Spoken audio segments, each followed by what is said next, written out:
Good morning, students. Now let's continue our chapter. Now today's topic is adolescence. है ना? First of all, we'll see what is the meaning of adolescence. क्या होता है adolescence और किस as को हम adolescence एज बोलते हैं. Adolescence की जो एज होती है वो 13 से लेकर तो 19 ईयर्स के बीच की होती है ना. Means in between the childhood to adulthood is called the adolescence. Adolescence is derived from the Latin word adolescere. It means to grow, okay? Or it is a period of uncertain beginning and ending that cannot be dated exactly. Generally, it is considered in between 13 to 19, as already I told you, okay? Adolescence is the period through which a growing person makes transition from childhood to maturity. Or according to Stanley Hall, adolescence is the period of a great stress and strain, storm and strife. Okay, and according to Sadler, adolescence is that period in which a child tries to be capable of doing everything by himself. जैसा कि आपको मालूम है कि ये एक as होती है जिसमें बच्चे एकदम बचपन से यंग एज में आते हैं और यंग एज के पहले वाली स्टेज होती है. मीन्स ये बीच की स्टेज होती है ना. तो यहाँ पर बहुत सारे चेंजेस होते हैं, बहुत सारे कैरेक्टरिस्टिक्स होते हैं. तो उसके बेसिस पर आपको समझ में आएगा कि ये जो एज होती है इसमें क्या चेंजेस आते हैं. Okay, it is a stage of complex changes the age in between the childhood and adulthood. Now will see the different characteristics of adolescence. There are some characteristics like physical characteristics, mental characteristics, emotional characteristics and psychological characteristics, or we can say that social or motor characteristics. Okay, first one is physical characteristics. अब इस stage में आपको मालूम है कि growth बहुत fast हो जाती है. ये वाला जो पीरियड होता है इसमें बहुत सारे फिज़िकल चेंजेस होते हैं, है ना. इंटरनल एंड एक्सटर्नल ऑर्गन्स जो होते हैं वो डेवलप होते हैं. एंड फिज़िकल चेंजेस गर्ल्स और बॉयज़ दोनों में बहुत सारे फिज़िकल चेंजेस आते हैं during this period, specially in girls and boys. इनकी जो जैसे गर्ल्स की जो वॉइस होती है वो सॉफ्ट हो जाती है और जो बॉयज़ की वॉइस होती है वो थोड़ी सी ऐसी हार्ड हो जाती है ना. मीन्स भारी भारी आवाज़ होने आ जाती है. और फिर और भी फिज़िकल चेंजेस होते हैं. आपको मालूम है बॉयज़ के मसल्स ग्रो करने लगते हैं, है ना. क्या होता है कि इस एज में जब एकदम चाइल्डहुड से इस एज में आते हैं बच्चे तो उनको ये सारे चेंजेस एकदम न्यू लगते हैं, है ना. तो इस वजह से कुछ उनके ऊपर मेंटली भी वो थोड़े से डिस्टर्ब रहने लगते हैं. जैसे थोड़े इम्पेशेंट हो जाते हैं, वरीड हो जाते हैं कि भाई ऐसा चेंजेस क्यों हो रहे हैं, है ना. अपसेट रहने लगते हैं. तो ये सारे चेंजेस भी उनके अंदर आते हैं. किस रीज़न से? फिजिकल कैरेक्टरिस्टिक्स की वजह से. तो now will see the next one, that is mental characteristics. अब मेंटल कैरेक्टरिस्टिक्स में फिज़िकल ग्रोथ के साथ साथ मेंटल ग्रोथ भी होती है और it is not applicable for all the adolescents. जैसा कि मैंने आपको बताया कि फ़िज़िकल ग्रोथ के साथ साथ मेंटल ग्रोथ भी होती है ना.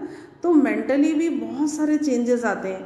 बहुत क्यूरियस हो जाते हैं वो, उनको बहुत सेल्फ रिस्पेक्ट का बहुत हो जाता है कि भाई ईगोस्टिक हो जाते हैं. उनको कोई कुछ भी बोल देता है, जैसे किसी ने छोटी सी बात भी बोली तो उनको ऐसा लगता है कि हमारी सेल्फ रिस्पेक्ट पर मतलब हर्ट हो गई है ना. उनकी डिग्निटी मेंटेन करने लगते हैं. सेल्फ इंडिपेंडेंस के लिए बहुत अवेयर हो जाते हैं. हर चीज़ में उनको ऐसा लगता है कि हमको सेल्फ इंडिपेंडेंस मिलना चाहिए, है ना. स्ट्रेस में रहते हैं, टेंशन में रहते हैं, हर चीज़ के लिए चिंता करने लग जाते हैं और दूसरों के साथ एडजस्ट करने की कैपेसिटी भी इस एज में कम हो जाती है ना. क्योंकि पूरी तरह से समझदार नहीं होते हैं और अपने आप को थोड़ा बड़ा समझने लगते हैं तो वो दूसरों के साथ एडजस्ट नहीं कर पाते हैं. ओके, और कई बार ऐसा होता है कि मीन्स फिज़िकली प्रेजेंट होते हैं और मेंटली एब्सेंट होते हैं क्योंकि उनके दिमाग में बहुत सारी चीज़ें चलती रहती हैं, है ना. एग्रेसिव हो जाते हैं और उसके बाद हर चीज़ में ओवर रिएक्ट करने लगते हैं. उनकी जो पर्सनल नीड्स होती हैं उसके लिए मीन्स गाइडेंस लेना और एडवाइस लेना उनको ऐसा इंसल्टिंग फील होता है. उनको ऐसा लगता है नहीं कि हम बहुत समझदार हैं और हम सारे काम खुद कर सकते हैं. और प्रॉपर गाइडेंस और सेंस ऑफ डायरेक्शन की उनको ज़रूरत होती है, लेकिन इस एज में बच्चों को ऐसा लगता है कि नहीं, हम बहुत समझदार हैं और हम जो भी सोच रहे हैं हम सही सोच रहे हैं, है ना। तो इस एज में इनको मेंटली बैलेंस करना और मेंटली हैंडल करना बहुत इम्पॉर्टेंट होता है। Now the another one is emotionally, हाँ, इस एज में आके थोड़ा सा एक इमोशनल बैलेंस भी बनाना होता है। तो the third one is emotional characteristics और द कैरेक्टरिस्टिक्स ऑफ इमोशंस, है ना। इस एज में क्या होता है कि बच्चे फुल ऑफ इमोशंस रहते हैं, क्योंकि बहुत ज़्यादा समझ भी नहीं होती है उनको, है ना। और दे परफॉर्म डिफरेंट टास्क, उनको अलग अलग टास्क परफॉर्म करना अच्छा लगता है। And the adolescent lives an intensely emotional life in which we can see once more the rhythm of positive and negative phases of behavior in his constant alternation between intense excitement and deep depression. Okay, यहाँ पर इनका जो emotional status होता है बहुत different होता है। मैंने बताया ना आपको कि इमेजिनेशन की दुनिया में रहते हैं, बिल्कुल ड्रीमिंग, हमेशा ड्रीम्स देखना, और दूसरी चीज़ों से बहुत इन्फ्लुएंस्ड रहते हैं ये लोग, है ना। बहुत जल्दी हर्ट हो जाते हैं और इस तरह की फीलिंग्स इनके अंदर डेवलप होती हैं, जैसे anger, love, greed, hate, jealous etcetera. इस तरह की फीलिंग्स इनके अंदर डेवलप होने लग जाती हैं। And they do not even like the suggestions और गाइडेंस गिवन बाय समवन, ठीक है। Now the another one is social characteristics. इस एज में in this adolescence age which is selected by them, but the society creates various obstacles in their way. In such a condition, they revolt against the traditions and customs of the society, है ना। जैसा कि हमने देखा कि उनको अपने आप में रहना, अपने आप में जीना और एक सेल्फ रिस्पेक्ट, है ना, अपनी बात ही सही लगना, इसकी वजह से उनको क्या होता है कि सोसाइटी की जो बातें होती हैं, सोसाइटी के जो कस्टम्स होते हैं, ट्रेडिशंस होते हैं, उस पर बिलीफ इनका कम हो जाता है। उनको ऐसा लगता है कि नहीं, जो भी हम सोचते हैं, अपनी फ्रेंड्स की बातें इनको बहुत सही लगती हैं। इस एज में इनको ऐसा लगता है कि जो हमारे फ्रेंड्स बोल रहे हैं वही सही है ना। तो इस एज में इनके साथ ये होता है कि जो सोसाइटी और जो बड़े लोग बोलते हैं ना, वो चीज़ें इनको नहीं समझ में आती हैं। दे exchange there views, knowledge and experience with one another, means अपने फ्रेंड्स के साथ सब शेयर करना उनको अच्छा लगता है। And they always long for leadership and specific recognition in the society, और अपने आप को प्रेजेंटेबल बनाना एंड मतलब अपने आप को दूसरों से बेटर समझना, है ना। और इनको रिक्रिएशनल एक्टिविटीज़ में पार्टिसिपेट करना अच्छा लगता है, जैसे पिकनिक है, डांसिंग है, म्यूज़िक, ट्रैकिंग, हाइकिंग, इस तरह की एक्टिविटीज़ में पार्टिसिपेट करना इनको बहुत अच्छा लगता है। और सोसाइटी की कुछ चीज़ें इनको एक्सेप्टेबल लगती हैं, जैसे कि ये रिक्रिएशनल चीज़ें हैं, ये एक्सेप्ट करना इनको अच्छा लगता है। लेकिन हाँ, इन सोसाइटी के जो ट्रेडिशंस और कस्टम्स होते हैं वो मानना इन्हें अच्छा नहीं लगता है। Next one is motor characteristics. In this condition or during this stage, improvement is also seen in coordinative abilities, which results in better motor learning abilities. तो learning ability increase हो जाती है, strength, maximum strength develop होने लग जाती है, explosive strength boys में बढ़ जाती है as compared to girls, है ना। और परफॉर्मेंस भी बॉयज़ और गर्ल्स का बढ़ने लग जाता है। और ये कंटिन्यूस और रेगुलर एक्सरसाइजेज में पार्टिसिपेट करने लगते हैं, है ना। क्योंकि यहाँ पर मोटर स्किल्स डेवलप हो रही हैं। Okay, now the next one is problems of adolescents. अब क्या होता है कि हमने देखा कि ये एज बिल्कुल डिफरेंट है ना। ये बहुत ही एक डेलिकेट एज होती है थ्रू आउट द लाइफ, इसमें बहुत सारे चेंजेस आते हैं। तो जब इतने सारे चेंजेस आएंगे, डेलिकेट है ये एज, तो बहुत सारी प्रॉब्लम्स भी फेस करना होती हैं। तो अब हम देखते हैं कि इस एज में क्या प्रॉब्लम्स होती हैं। One is physical problem. Okay, during adolescence so many bodily or physical changes takes place, and because of this reason adolescents feel restless and worried, है ना। फिजिकल चेंजेस की वजह से उनको बहुत रेस्टलेस फील होता है और थोड़ा सा परेशान भी रहते हैं ना। तो ये हुआ physical problem. Second one is mental problem. During this stage stress, tension, anxiety, है ना. The another one is aggressive behaviour. In this age the adolescent become more aggressive, है ना. इस एज के जो बच्चे होते हैं बहुत ज़्यादा एग्रेसिव हो जाते हैं, छोटी छोटी बातों में उनको गुस्सा आने लगता है. Okay. And they become irritate easily, बहुत जल्दी जल्दी इरिटेट हो जाते हैं. And they try to gain importance. Lack of stability and adjustment. Stability की, उनकी लाइफ में स्टेबिलिटी नहीं होती है ना. और एडजस्टमेंट की प्रॉब्लम, किसी के साथ एडजस्ट नहीं कर पाते हैं. एग्रेसिव बिहेवियर हो जाता है, उस वजह से उनको किसी के साथ वो एडजस्ट नहीं कर पाते हैं, है ना. और छोटी छोटी बातों में अपने आप को वो उनको ऐसा लगता है कि हम अपने आप को प्रूव कर सकें. तो इस वजह से क्या होता है कि उनका लोगों के साथ कोऑर्डिनेशन नहीं जमता है ना. और not only outside, even in families also, मतलब अपने घर में भी उनका पेरेंट्स के साथ जो क्या होता है, थॉट्स का प्रॉब्लम हो जाती है. मतलब उनके थॉट्स मैच नहीं करते हैं, उनके व्यूज़ मैच नहीं करते हैं पेरेंट्स के साथ. तो इस एज में ये वाली प्रॉब्लम ज़्यादा होती है ना. और they want to have a free atmosphere at home without any rules और रेगुलेशंस. इस वजह से वो फैमिली में भी एडजस्ट करने में उनको इस एज में प्रॉब्लम होती है. ओके. उनको ऐसा लगता है कि हम पेरेंट्स के प्रेशर में हैं. ऐसा होता नहीं है एक्चुअली, ये एज का डिफरेंस होता है. फिर जब वो इस स्टेज से बाहर आ जाते हैं तो उनको ये समझ में आता है कि हम जो सोचते थे वो गलत था, है ना. तो ये एक एज फैक्टर होता है. एज फैक्टर की वजह से वो उनको एडजस्टमेंट में प्रॉब्लम होती है. Emotional problem. अब इमोशनल चेंजेस कैसे आते हैं कि उनको खुद को नहीं समझ में आता है. कहीं कहीं तो बहुत ज़्यादा पॉजिटिव हो जाते हैं, कहीं बहुत ज़्यादा नेगेटिव हो जाते हैं. मतलब एक वाइड फ्लक्चुएशन होता है इनके इमोशंस में, है ना. और कहीं कहीं ऐसा होता है कि बहुत एक्साइटेड हो जाते हैं, है ना. और कहीं ऐसा होता है कि बहुत डिप्रेशन में चले जाते हैं. Problem of self support. अब सेल्फ सपोर्ट मीन्स जैसे इनको ना ऐसा रहता है कि हम सोसाइटी में अपनी एक जगह बना सकें और अब हमारी लाइफ बहुत फ्रूटफुल लाइफ हो. और इनका कैसा रहता है कि इस एज में जो एडोलेसेंट्स रहते हैं उनको एक सेल्फ सपोर्ट की ज़रूरत होती है. जैसे एक गाइडेंस चाहिए, एडवाइस चाहिए. और ऐसा भी होता है कि उनको ज़रूरत भी होती है और वो ऐसा शो भी करते हैं कि नहीं हम तो सब खुद ही कर सकते हैं. तो उसको बहुत ही बैलेंस्ड वे में करना होता है. And they remain confused in between dependence and independence, है ना. उनको समझ में नहीं आता है, एडोलेसेंट्स को समझ में नहीं आता है कि हमको किस चीज़ में डिपेंडेंट होना है और किस में इंडिपेंडेंट होना है ना. मीन्स उनको फैमिली की सपोर्ट की ज़रूरत होती है, लेकिन उनको ऐसा रहता है कि नहीं नहीं हम खुद कर सकते हैं.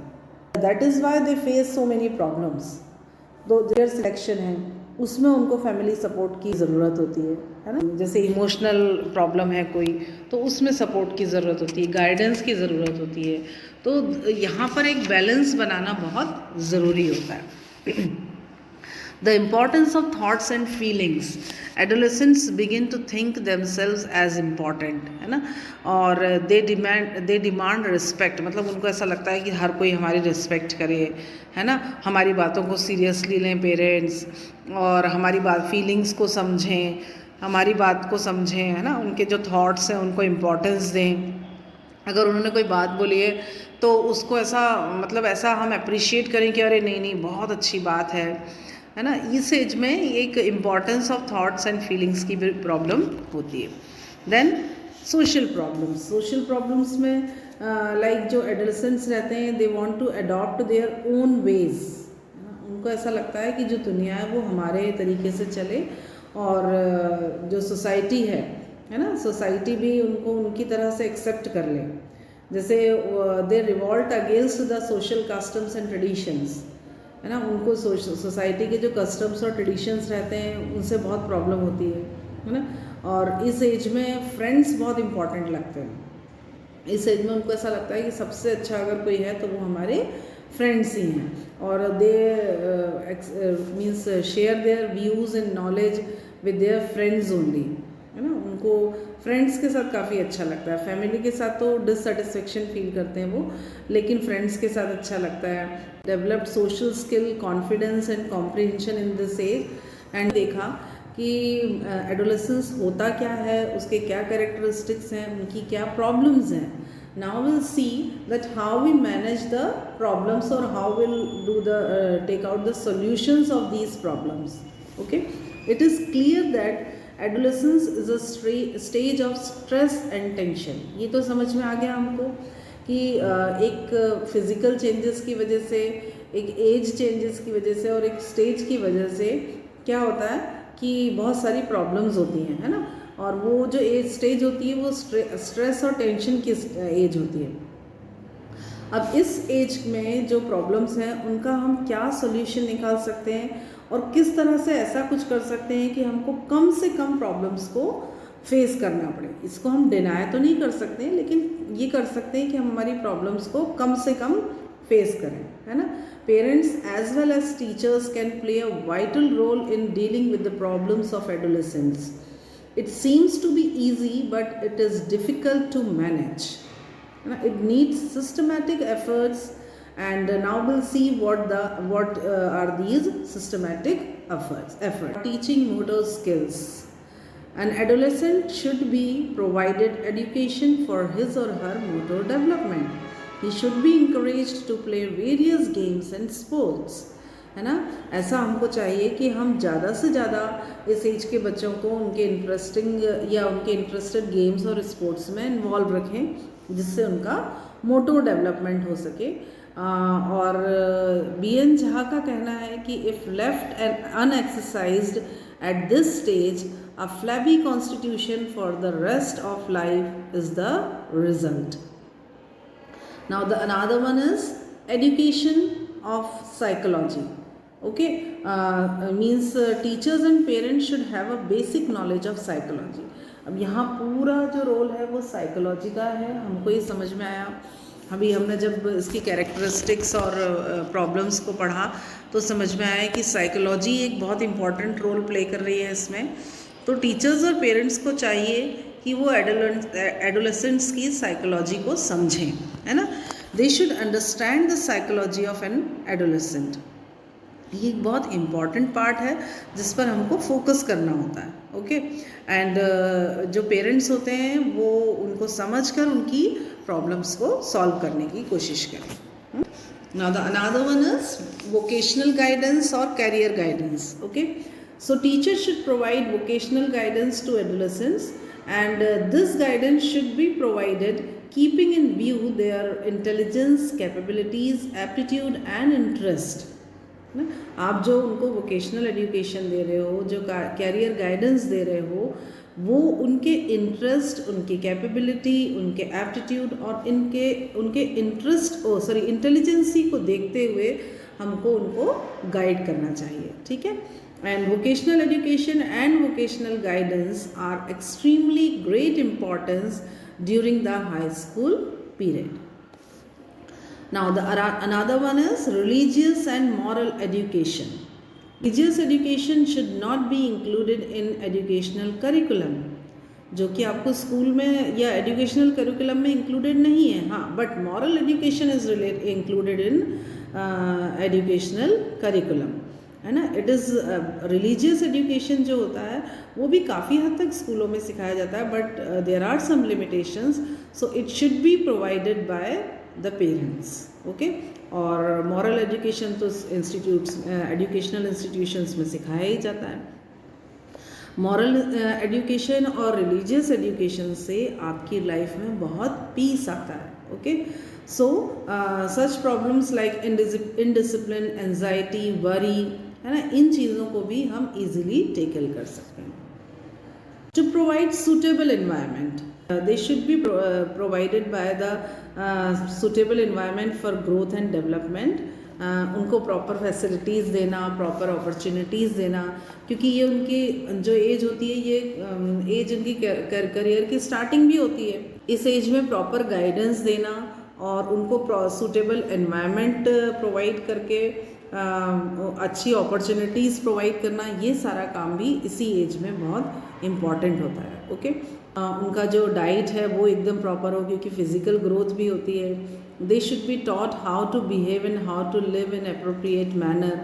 उनको पर्सनैलिटी डेवलपमेंट भी उनका इम्पॉर्टेंट होता है ना. Proper attention on providing healthy environment should be paid and parents should look after the health problems of their adolescents. उनकी जो हेल्थ प्रॉब्लम्स हैं उसको भी कोशिश करना कि उनको हम दूर कर सकें. Then adequate independence. टीचर्स और पेरेंट्स दोनों को चाहिए कि वो एडोलेसेंट्स को इंडिपेंडेंस या इंडिपेंडेंट रख सकें, क्योंकि उनको इस एज में क्या होता है कि फ्रीडम बहुत अच्छी लगती है. फ्रीडम तो वैसे सब हर एज में हमको अच्छी लगती है, लेकिन इस एज में उनके लिए फ्रीडम की डेफिनेशन थोड़ी सी डिफरेंट होती है ना. चाहते हैं कि हमारा जो भी व्यू हो उसको प्रॉपर वेटेज मिले, उसको लोग सुने और उसको इम्पोर्टेंस भी दें. वो चाहते हैं कि हमारी जो फीलिंग्स और सजेशंस को हम एक्सप्रेस कर रहे हैं तो लोग उसको सीरियसली सुने और उस चीज़ पर वर्कआउट करें या उसको इम्पोर्टेंस दें, है ना. अपने आप को पॉइंट ऑफ अट्रैक्शन भी बनाना चाहते हैं कई बार. उनको जैसे पिकनिक पर जाना, हाइकिंग पर, ट्रैकिंग पर जाना बहुत अच्छा लगता है और उसके लिए पेरेंट्स कोशिश करें कि उनको अलाउ कर सकें, है ना. And they should try to means parents should try to understand the sentiments and emotions of adolescents. Okay. Now the last one is social education. As we all know that we are social animals, so social education is also very important. We can't live without society. उनको ये सिखाना कि किस तरह से हमको society में एक अच्छी लाइफ के लिए किस तरह से सोसाइटी में हमको सर्वाइव करना रहता है और किस तरह से हम उसमें एग्जिस्ट करते हैं. Okay. As a matter of fact, adolescence is a stage of struggle, tension and anxiety. So proper attention should be paid on the problems of adolescents so that their development could be proper.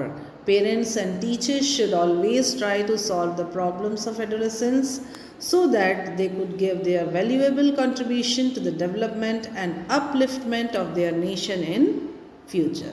Okay. So here we have completed this chapter. Thank you.